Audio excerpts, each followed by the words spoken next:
Assalamualaikum warahmatullahi wabarakatuh. Kami dari kelompok 1 yang akan membahas tentang laporan keuangan sektor publik. Namun sebelum itu, yuk perkenalan dengan kelompok kami.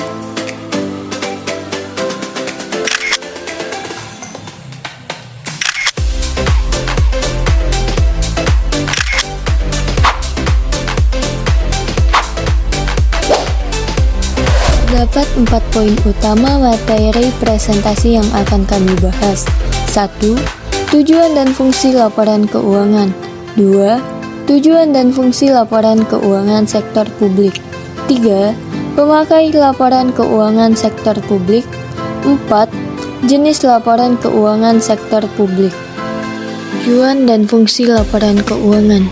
Tujuan: memberikan informasi mengenai posisi keuangan, kinerja keuangan, dan arus kas entitas yang bermanfaat bagi sebagian kalangan pengguna laporan keuangan dalam pembuatan keputusan ekonomi. Secara umum, tujuan laporan keuangan adalah untuk mengetahui bagaimana proses keuangan dari perusahaan secara menyeluruh dalam periode tertentu. Berikut beberapa tujuan lain dari laporan keuangan. 1. Menyediakan informasi terpercaya terkait aktivitas dan kewajiban serta kapital atau modal perusahaan. 2. Memberi laporan terpercaya terkait perubahan aktiva neto perusahaan yang muncul akibat adanya aktivitas perusahaan demi mendapatkan laba. Ketiga, memberi informasi penting lain, khususnya yang meliputi kegiatan pendanaan investasi terhadap suatu perusahaan. Keempat, menyajikan informasi kepada pengguna laporan untuk memprediksi potensi keuntungan yang didapat oleh perusahaan. Kelima, memberi informasi lebih kepada pengguna laporan yang terkait keuangan, misalnya kebijakan keuangan yang diterapkan perusahaan itu. Fungsi laporan keuangan. Secara umum, fungsi laporan keuangan adalah sebagai alat dalam membantu perusahaan mengetahui serta menilai kondisi keuangan dari perusahaan tersebut. Laporan keuangan berfungsi untuk mengevaluasi kesehatan keuangan sebuah perusahaan oleh analis pasar dan kreditur. Tujuan dan fungsi laporan keuangan sektor publik. Sektor publik merupakan organisasi yang kompleks dan heterogen. Kompleksitas sektor publik tersebut menyebabkan kebutuhan informasi untuk perencanaan dan pengendalian manajemen lebih bervariasi. Demikian juga bagi stakeholder sektor publik. Mereka membutuhkan informasi yang lebih bervariasi, handal, dan relevan untuk pengambilan keputusan. Laporan keuangan organisasi sektor publik merupakan komponen penting untuk menciptakan akuntabilitas sektor publik. Mardiasmo menyebutkan tujuan dan fungsi laporan keuangan sektor publik antara lain: yang pertama, kepatuhan dan pengelolaan atau compliance and stewardship. Laporan keuangan digunakan untuk memberikan jaminan kepada pengguna laporan keuangan dan pihak otoritas penguasa bahwa pengelolaan sumber daya telah dilakukan sesuai dengan ketentuan hukum dan peraturan lain yang telah ditetapkan. Yang kedua, akuntabilitas dan pelaporan retrospektif atau accountability and retrospective reporting. Laporan keuangan digunakan untuk memonitor kinerja dan mengevaluasi manajemen, memberikan dasar untuk mengamati tren antar kurun waktu dan pencapaian atas tujuan yang telah ditetapkan. Yang ketiga, perencanaan dan informasi otoritas atau planning and authorization information. Laporan keuangan berfungsi untuk memberikan dasar perencanaan, kebijakan, dan aktivitas di masa yang akan datang. Yang keempat, kelangsungan organisasi atau viability.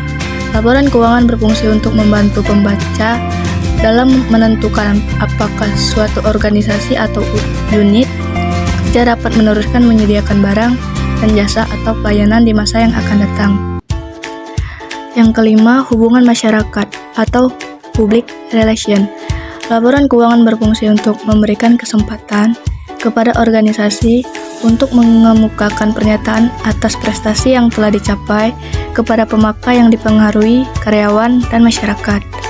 Yang keenam, sumber fakta dan gambaran atau source of facts and figures. Laporan keuangan bertujuan untuk memberikan informasi kepada berbagai kelompok kepentingan yang ingin mengetahui organisasi secara lebih dalam. Pemakai laporan keuangan sektor publik. Pemakai laporan keuangan sektor publik dapat diidentifikasikan dengan menelusur siapa yang menjadi stakeholder organisasi. Pada bagian ini akan dilakukan pengklasifikasian pengguna laporan keuangan dan kebutuhan masing-masing kelompok pengguna laporan keuangan sektor publik tersebut. Pemakai laporan keuangan sektor publik yakni yang pertama pembayar pajak atau taxpayers, yang kedua pemberi dana bantuan atau grantors, yang ketiga investor, yang keempat pengguna jasa atau fee-paying service recipients, yang kelima karyawan atau pegawai, yang keenam pemasok atau vendor, yang ketujuh dewan legislatif, yang kedelapan manajemen, yang kesembilan pemilih atau voters, yang kesepuluh badan pengawas atau oversight bodies. Kebutuhan informasi pemakai laporan keuangan pemerintah tersebut dapat diringkas sebagai berikut. Yang pertama, masyarakat pengguna pelayanan publik membutuhkan informasi atas biaya, harga, dan kualitas pelayanan yang diberikan. Yang kedua, masyarakat pembayar pajak dan pemberi bantuan ingin mengetahui keberadaan dan penggunaan dana yang telah diberikan. Publik ingin mengetahui apakah pemerintah telah melakukan ketaatan fiskal dan ketaatan pada peraturan perundangan atas pengeluaran-pengeluaran yang dilakukan. Yang ketiga, kreditor dan investor membutuhkan informasi untuk menghitung tingkat risiko, likuiditas, dan solvabilitas. Yang keempat, parlemen dan kelompok politik memerlukan informasi keuangan untuk melakukan fungsi pengawasan, mencegah terjadinya kesalahan laporan atas kondisi keuangan pemerintah, dan penyelewengan keuangan negara. Yang kelima, manajer publik membutuhkan informasi akuntansi sebagai komponen sistem informasi manajemen untuk membantu perencanaan dan pengendalian organisasi, pengukur kinerja, dan membandingkan kinerja organisasi antar kurun waktu dan dengan organisasi lain yang sejenis. Yang keenam, pegawai membutuhkan informasi atas gaji dan manajemen kompensasi. Jenis laporan keuangan sektor publik. Terdapat 7 jenis laporan keuangan sektor publik. 1. Laporan realisasi anggaran atau LRA merupakan laporan yang menyajikan ikhtisar sumber, alokasi, dan penggunaan sumber daya ekonomi yang dikelola oleh pemerintah pusat atau daerah dalam satu periode laporan. 2. Laporan perubahan saldo anggaran lebih atau laporan perubahan SAL merupakan data yang mencatat kenaikan dan penurunan saldo anggaran lebih pada tahun pelaporan anggaran. 3. Laporan operasional atau LO adalah laporan yang menyediakan informasi mengenai seluruh kegiatan operasional keuangan entitas pelaporan yang tercerminkan dalam pendapatan, beban, dan surplus atau defisit operasional dari suatu entitas pelaporan yang penyajiannya disandingkan dengan periode sebelumnya. 4. Neraca. Neraca adalah suatu laporan yang menggambarkan posisi keuangan suatu entitas pelaporan mengenai aset, kewajiban, dan ekuitas pada tanggal tertentu. 5. Laporan perubahan ekuitas. Laporan perubahan ekuitas adalah laporan yang menyajikan sekurang-kurangnya pos-pos ekuitas tahun sebelumnya, surplus defisit LO, pada periode bersangkutan dan koreksi-koreksi yang langsung menambah atau mengurangi ekuitas. 6. Laporan arus kas. Laporan arus kas adalah bagian dari laporan finansial yang menyajikan informasi penerimaan dan pengeluaran kas selama periode tertentu yang diklasifikasikan berdasarkan aktivitas operasi, investasi, pendanaan, dan transitoris. 7. Catatan atas laporan keuangan, memberikan informasi kualitatif dan mengungkapkan kebijakan serta menjelaskan kinerja pemerintah dalam tahap pengelolaan keuangan negara. Selain itu, dalam CALK memberikan penjelasan atas segala informasi yang ada dalam laporan keuangan lainnya dengan bahasa yang lebih mudah dicerna oleh banyak pengguna laporan keuangan pemerintah. Selain itu, terdapat pengukuran kualitas laporan keuangan pemerintah daerah berdasarkan Peraturan Pemerintah Nomor 71 Tahun 2010. Pertama, relevan. Apabila informasi yang dimiliki bermanfaat dan dapat mempengaruhi pengambilan keputusan manajerial, maka informasi tersebut dapat dikatakan relevan. Adapun unsur-unsur informasi yang relevan yaitu memiliki manfaat prediktif, tepat waktu, dan lengkap. 2. Andal. Andal berarti informasi yang termuat dalam laporan keuangan bebas dari pengertian yang menyesatkan dan kesalahan material, menyajikan fakta secara jujur, serta dapat diverifikasi. Dalam hal ini, karakteristik informasi yang andal diantaranya penyajian jujur, dapat diverifikasi, dan netralitas. 3. Dapat dibandingkan.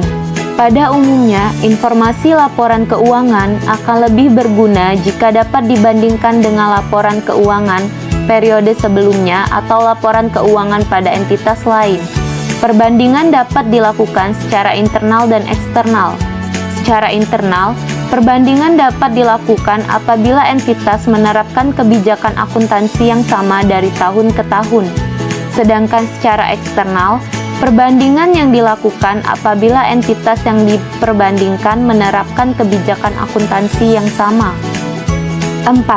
Dapat dipahami. Informasi yang disajikan dalam laporan keuangan dapat dipahami oleh pengguna dan dinyatakan dalam bentuk serta istilah yang disesuaikan dengan batas pemahaman para pengguna. Baiklah teman-teman, itulah jadi pembahasan mengenai laporan keuangan sektor publik. Semoga melalui video ini teman-teman semua bisa menambah ilmu pengetahuan dan memperluas wawasan. Sekian dari kami, terima kasih.